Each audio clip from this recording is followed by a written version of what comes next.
We are going to my favorite Brocante.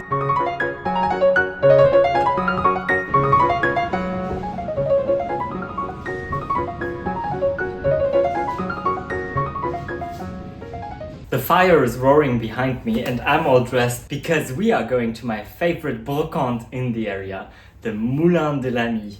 Come along and let's find some antique treasures. The Moulin de l'Ami is one of my favorite Brocantes because it is super well sorted and it's close to Aix-sur-Vienne, which is quite close to Limoges. And it's just, you will see, it's just so pleasurable to just see. And they have the perfect combination of antiques with as well like the typical Brocante stuff. So you can find very valuable things there. But at the same time also you can find very normal things that you would get in any of the Brocantes. What I really love is the architecture of this.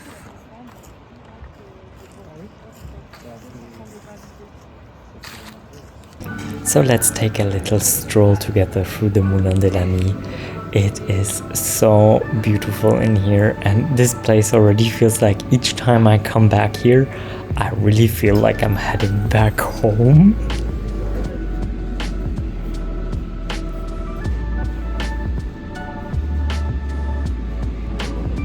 So beautiful. I'd be playing accordion, absolutely.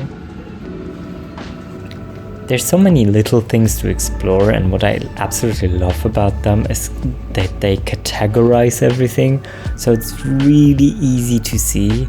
I mean, just look at this service, it's so unbelievably cute. This is what I want my kitchen to look like. I want something like this at one point in the château downstairs, in the Grand Salon. They have beautiful antique mirrors. We found so many, so beautiful mirrors. I mean, they have their price, but they're gorgeous.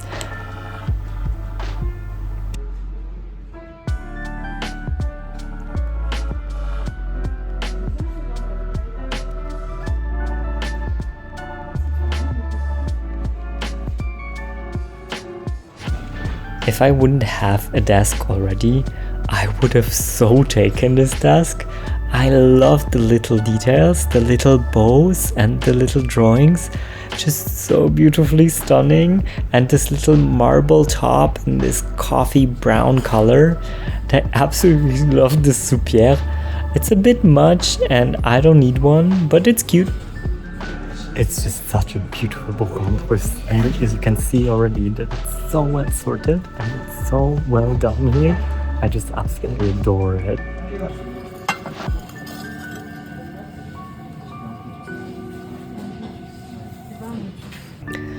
You have a whole place where it's just chairs and canapes and all these things and tables, and it's really, you name it, you have it. This place, I mean, they shut it off, this part, you had to go through a separate door, and that was the first time I experienced that because they were just heating the front part, so it was immensely cold down there in the back. And that's the part that is basically floating over the river Vienne.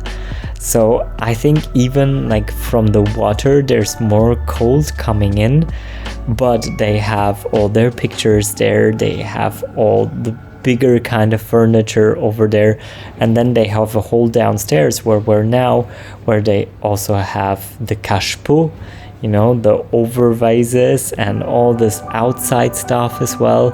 And I just wanted to take you on a stroll down there now.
I absolutely adore these kinds of seats, the crapaud on the left hand side.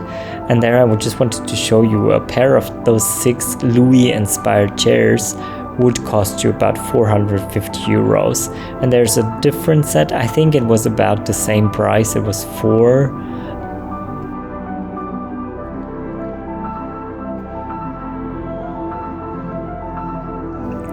But it was really hard resisting this crapaud chair. It's so beautiful. I don't know why I have an obsession with them. I just love them. They're so comfy.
As you can see, there's nothing that you cannot get here.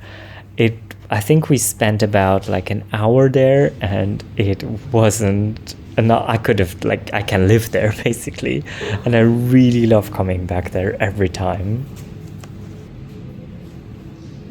I will talk to you more after with my little haul, but you can see what I decided on to buy. And I will also talk to you about how to find things in a Brocante and what to look for and how you can actually easily find things and which kind of Brocantes are better than others, and all these tips.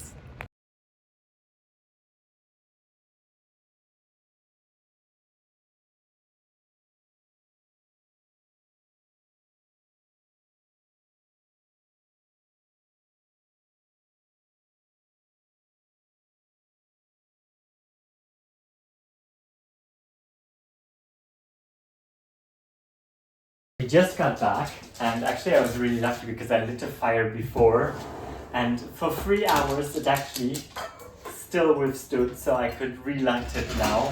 Just gonna quickly feed Anita, and then I think I want to make myself a little kind of snacking board because I really feel like I haven't eaten that much today. Maybe also a cup of tea, and then we can just sit down and talk about my finds and all my insights. I think I still have some grissini. Oh yes. Maybe some thyme and mint tea. There it is, our little board.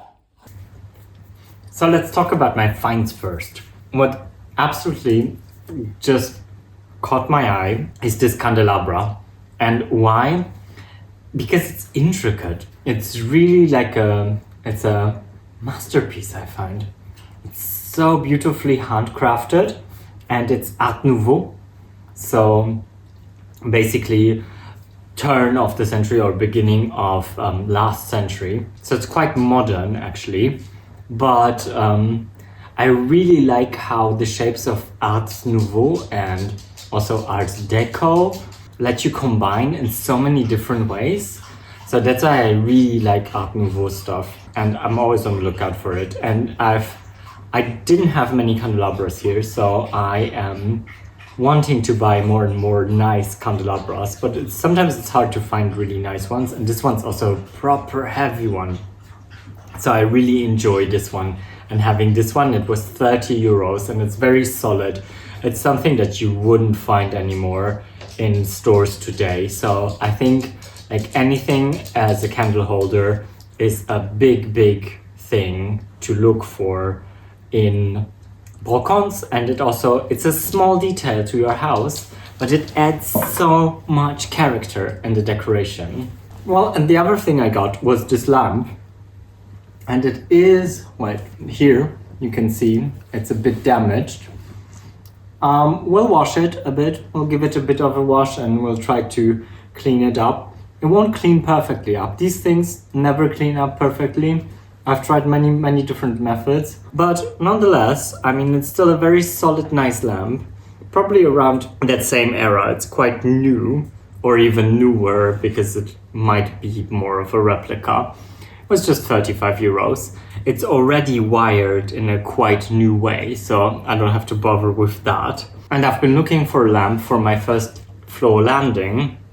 You know, the one that we already put the curtains now up, because I thought it would be nice to have something there, a light there that shines all the time, you know, that's not activated by movement, because right now I just have a movement censored top light, but I have no indirect light there. And I think an indirect light there would actually be quite cute. So these are my two finds. I spent 65 euros altogether. There's so much more that you can buy there. I mean, it's absolutely crazy. Anit is very reluctant of my finds and my little platter here.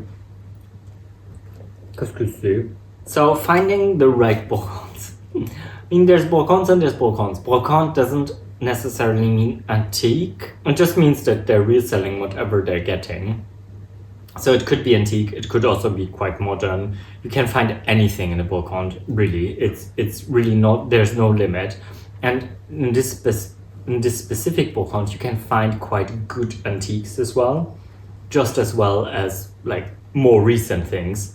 And I think what we're filling our homes with these days anyway are more recent things. Yes, antique furniture is really lovely. And I think there's some antique furniture that's a bit more massive, maybe. I think I did film a bit like a few armoires that were proper antique, that were 15th century. Absolutely stunningly beautiful, and they still withstand the forces of time until today. And those are stunning pieces. And I think if you can make them work for today and for your needs today, then it's absolutely a dream. And that, especially also this black kind of cabinet that I was showing you guys, that I just envision my kitchen exactly like that. That's how I want my kitchen to be, like the downstairs one here.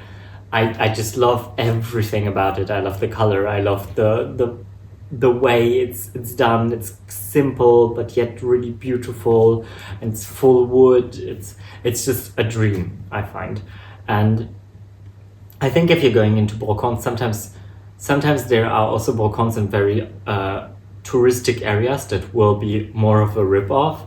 So what I will always suggest for you is not go to the big city brocantes, or if you do, be cautious of what you're choosing there, because we've had that already at the Paris flea market, where you could see things that we would get here in the countryside for sometimes a tenth of the price that they were sold in the Paris flea market, just because in the Paris flea market they were cleaned up and presented in a nicer way, and it was in a big city. So it does make sense to drive out of the city, even if you're just coming to Paris, to just drive out of Paris, find a little village with a brocante, and probably you will find much better prices there. What's also good if you're just visiting, you know, you can find frames, you can find books.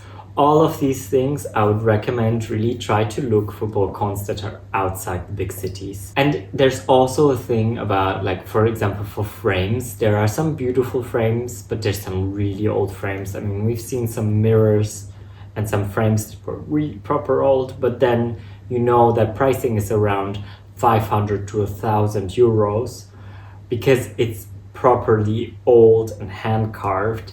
What we're seeing now, and what I also have around here, is much more modern frames that look beautiful, absolutely, but also that would cost you about like 30 to 50 euro per frame and not 500 to 1,000.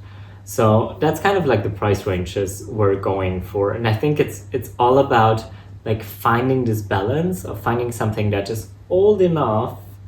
But I think somebody said that it's so good that I'm not obsessed about period furniture. And I think that's it. I think I like the hunt, and I like looking at a lot of different things, but I think that our homes evolve with the times, and that's how it has been with chateaus as well. They've been evolving. It's not that a medieval chateau necessarily looked medieval in the 18th century, because styles had changed, there had been renovations, people added their styles, and I think right now what we see in a lot of chateaus is classicism. And I do think, and this is a big thing for me, I don't think anyone, it's not even for a chateau, I don't think anyone, why would you buy something, and that's my very personal opinion, from IKEA or flat pack furniture, if there's so much beautiful, gorgeous, full wood furniture out there that is actually much more valuable and costs much less than what you would get from all these big brands like IKEA, Maison du Monde, all these things. I do believe that this is the absolute wrong way to go. I don't believe in bad mass production of furniture. I think it just ruins it. You have no soul. I think to find a balance is really important there. And I really find that we should keep in mind that there's already so many things here that can be redone, reused, repurposed, you can reupholster things, and this will also give jobs to other people in your corner. I find this is kind of my 5 pence on this. So I hope you guys had fun hanging out with me here. I am going to sit by the fire, enjoy my little board here, and then call it a night.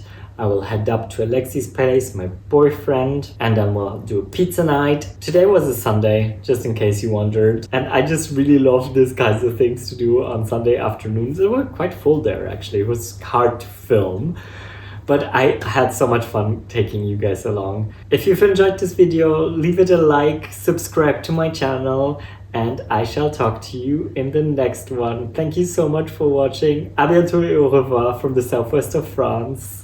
Bisous and bye!